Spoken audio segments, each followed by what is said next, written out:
Hey there, Grace. Great to be with you today. It's a magical Monday for both of us, right? We've got our Unleash the Magic of Culture t-shirts on. We're going to have a rockin' Absolutely. awesome time this morning. How can you not have an awesome week when you get to start it out Magically. magically? Yes, magically. Absolutely. It's a magic Monday Monday. Monday is actually my favorite day of the week. Is it? It really truly genuinely is. Well, it's like a new beginning. It's sort of like Happy New Year. And that's my favorite holiday. How Yes. about that? Yeah.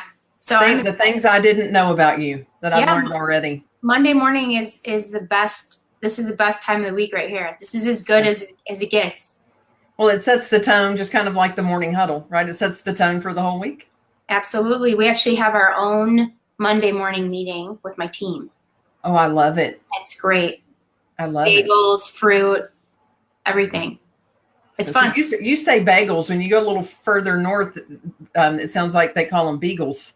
I remember one of my first clients up north, and they were like, "Oh, something, something. We're having beagles for breakfast." And I thought, That's a dog. "That's a dog." And they're like, "No, beagles and schmear." I can't even say it. So, but no, I think what you talked about as far as how you guys start off your week with the Monday meeting, that you're creating an environment, right? That's part of your culture. So you're creating an environment for you guys to be successful.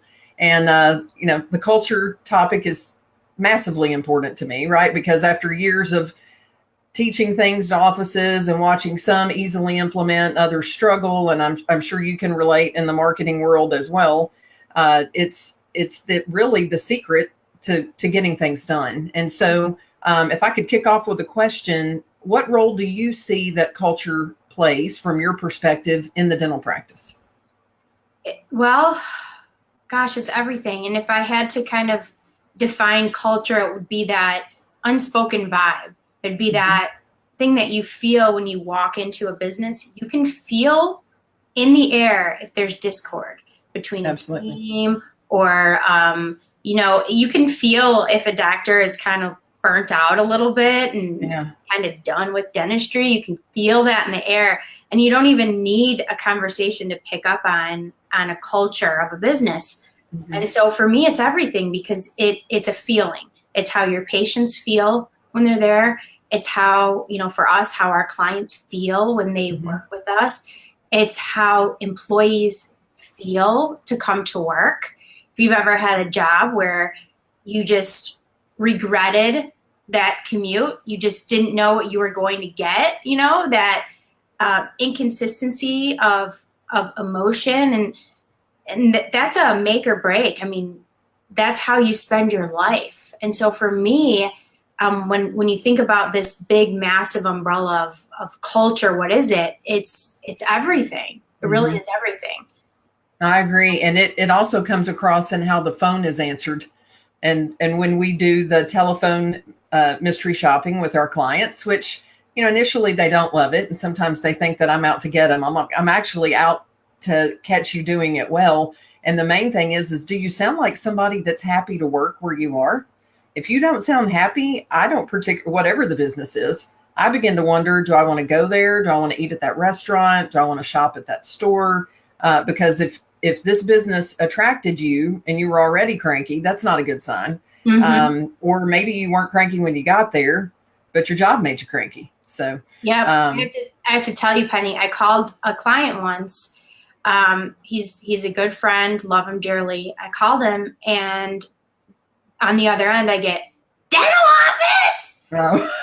And I'm like, oh my gosh, is Dr. So-and-so available? And I get, hang on. And it was actually him joking. It was him impersonating like a Carol Burnett or Edith Bunker. If anybody is old enough to even know that's tuning in who Edith Bunker is, that's what it sounded like. It seriously made my day, though, because I laughed so hard, because in my mind I'm going, oh no, I have to have this serious conversation with him. Yeah. And then it was him, and I was so relieved. Oh, that's hilarious. Yeah. That's awesome. Well, so I agree with you on culture, as that whole feeling. And I actually have a prop here I'll reach for it when I talk about culture, because a lot of people don't really, it's like, all right, what's this fuzzy term? What is it? Well, it's like a petri dish, right? It's what's going on inside of that environment. And, you know, for the scientific dental team, right? What you take a sample, you put it in there, you see what grows. And if it's not healthy, it's hard to flip that switch and just be happy to see everybody when you're not even happy to be there. Mm-hmm. So tell me what you love about the culture of this awesome business, Identity Dental Marketing, that you've created. And by the way, I'm just so super excited to have you guys on board as sponsors for the Unleash the Magic of Culture in Your Practice event. So just super, super excited. I'm excited too. It aligns very well with who I am as a person, and who I am as a person definitely trickles down to our business quite a bit. But to kind of talk about, I mean, did you want me to talk about the culture of like our business? Oh, yes. I want to hear what you love the most about, you know, it's one thing if you talk about what you love about your business when someone doesn't ask you, but I'm asking you. I want it because I feel the awesomeness. So I'm asking you. And by the way, I would love to say good morning on this bright and early Monday to Sean. Hey, Holly. Hey, Susan. Hey, Mark. Hi, Linda. Yeah. Hey, Linda. Glad to have you guys with us. So no, I want to hear what you love about this child that this business child that you've created and are so successful with.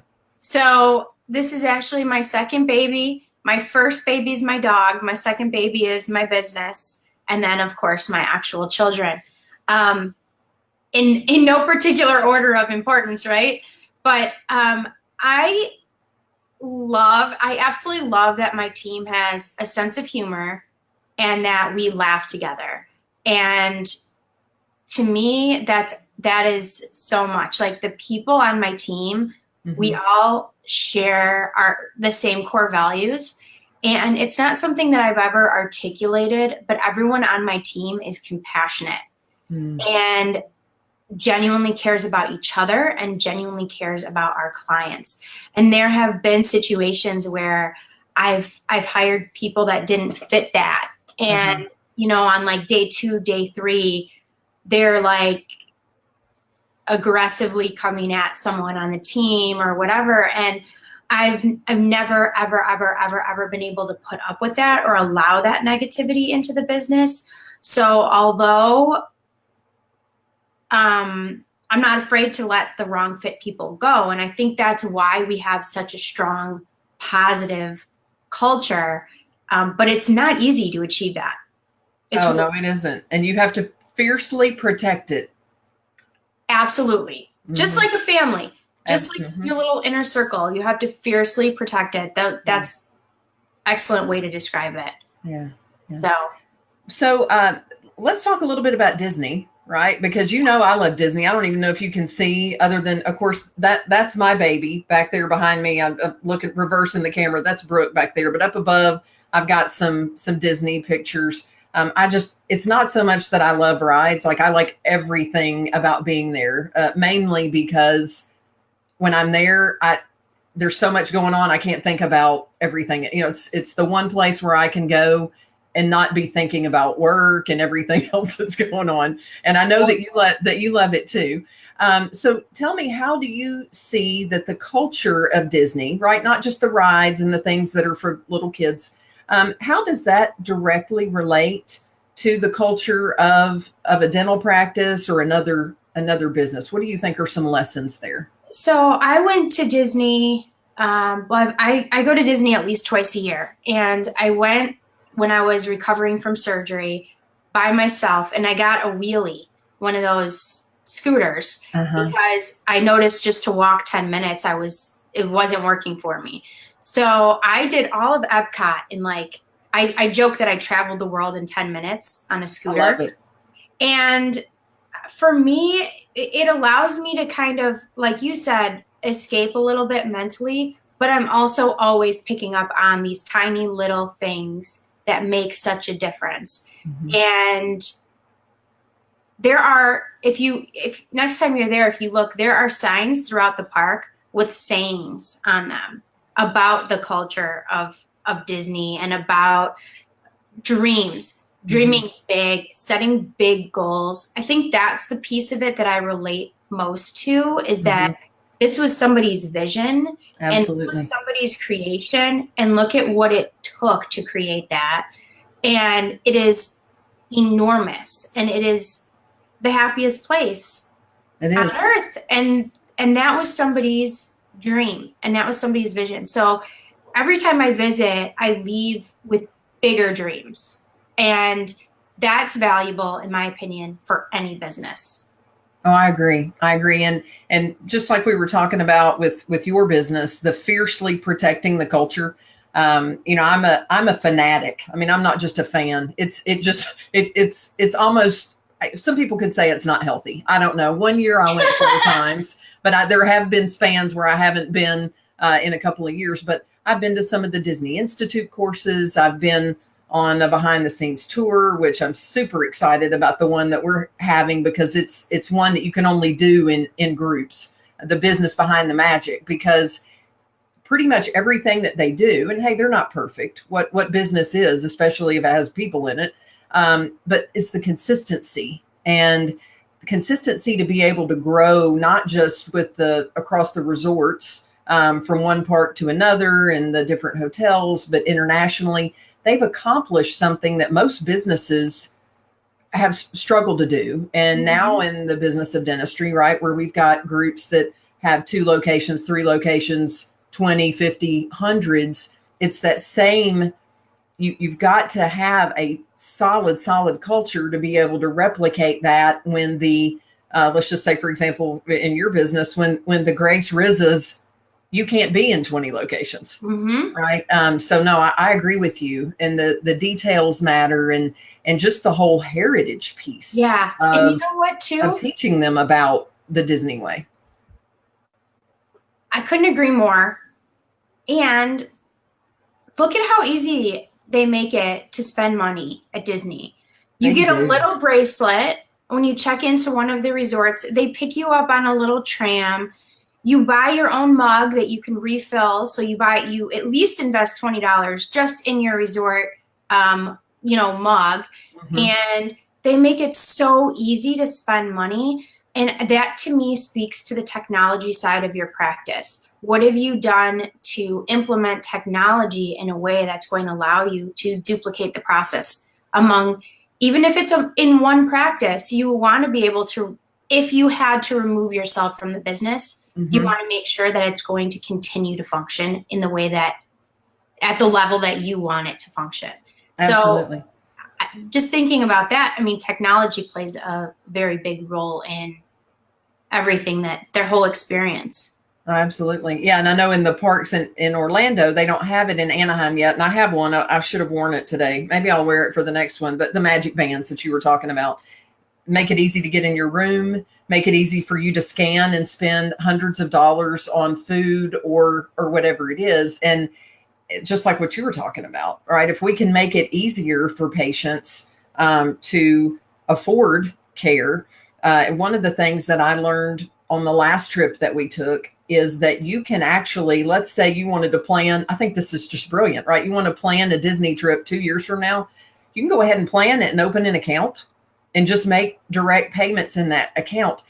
They don't call it this, but Disney has a layaway, right? I mean, and think about it, even for dental, right? And sometimes team members will come to me and it's like, what if they don't qualify for any outside financing plan, in any sort of thing where they have to have good credit, but they tell us they can pay $200 a month. I'm like, that's fantastic. Why don't you have them start paying you $200 a month? Right. And then instead of saying, oh, wow, they can't do anything. So no, they do. As I say, Disney does a better job of parting people with their money than just about anybody. And there's a lot we can learn from them about case acceptance as well. So absolutely. Very, very cool. And by the way, I'm hey Trish and Linda Miles. She says when you walk through the gates of Disney, everyone grows big black ears and turns into a 6-year-old. All cares leave when the fun and dreams begin. I love that. And when my daughter, who's now 19, when she was, I think she was 9, she and I went, just the two of us, and it was so fun, right? I mean, it allowed us to connect she wasn't competing for my attention with a lot of other things. And we just had the best time, right? I mean, it was like the little commercial where you see the mom and the daughter walk by, and then in the reflection, it's two little girls, right? Instead of a mom and a kid. Yeah. So fun. So fun. So I have to ask, just the silly side of me would like to know, and you might not even have a silly reason. What or who is your favorite Disney character, or what are your favorite Disney characters? So I have two girls. I have a 2-year-old and a 4-year-old. And so I've been exposed to a lot of the princesses in recent years. And so I figure I have to go that route. Because initially I was like, oh, Tinkerbell, because she's so cute and magical. And then I'm like, that's not enough of a reason. So then I was drawn to Merida because she's such a badass. Yes, she is. She's just like unique. And that movie really surprised me quite a bit. But I really liked that the princess wasn't dependent on like finding love or depending on a man for her status, which I thought was pretty cool. And then I asked my husband and he goes, oh, Tiana, because she is just, she starts her own business. And I'm like, oh yeah, it's probably Tiana. Yeah. Yeah. Well, that's awesome. So are there any favorite phrases that they say, or things that they do that stand out in the movie? And we'd love to ask you guys that are tuning in, if you have a favorite phrase or thing that Merida or Tiana say, or if you even want to impersonate them. Right? There are no rules when it comes to fun in this, as long as it's family friendly. Okay, guys, keep it family friendly. I wouldn't make it it would be a painful experience for me to try to impersonate a Disney character. So I'm going to do everyone a favor and pass on that option. But I will say that I just love the fierce determination of those two characters. So I love it. And we've used the word fierce now like 3 or 4 times. So, but I think, isn't that part of an essence of what we have to have? And I had a conversation with one of my clients. I think it was the beginning of last week, where we were talking about a team member and different systems things that they needed to work on. But there were also other bigger things that were happening where they weren't really gelling with the team. And I said, we tend to want to dive into the whole, well, we need to train them how to do this better or give them this script. Yet often it's the bigger picture, right? Mm-hmm. Are they really where they want to be? Is this an environment that you want to be in? And are you willing to be coachable and accept some feedback to be able to get where you want to go, right? And then you can work with them on the other things. But if they're going around and, creating enemies or chaos, that really has to be addressed, like what you mentioned first. Sometimes it is day 2 or day 3, and nobody wants to have a hire that, doesn't stick. But at the same time, you don't want them spraying their non-Tinkerbell dust around in your office. Yeah, we don't need Ursulas in the office. No, we don't. But I will say, we've implemented some really robust recruiting processes to try to prevent that situation from even being an issue. And some people can interview very, very well, and they can fit the right personality profile, and on paper, everything looks right. And no matter how great of a job you did at recruiting, there's always going to be that certain percentage that just doesn't work out. And I think the biggest threat to a positive culture is the inability to let the wrong fit people go. Yeah, I agree.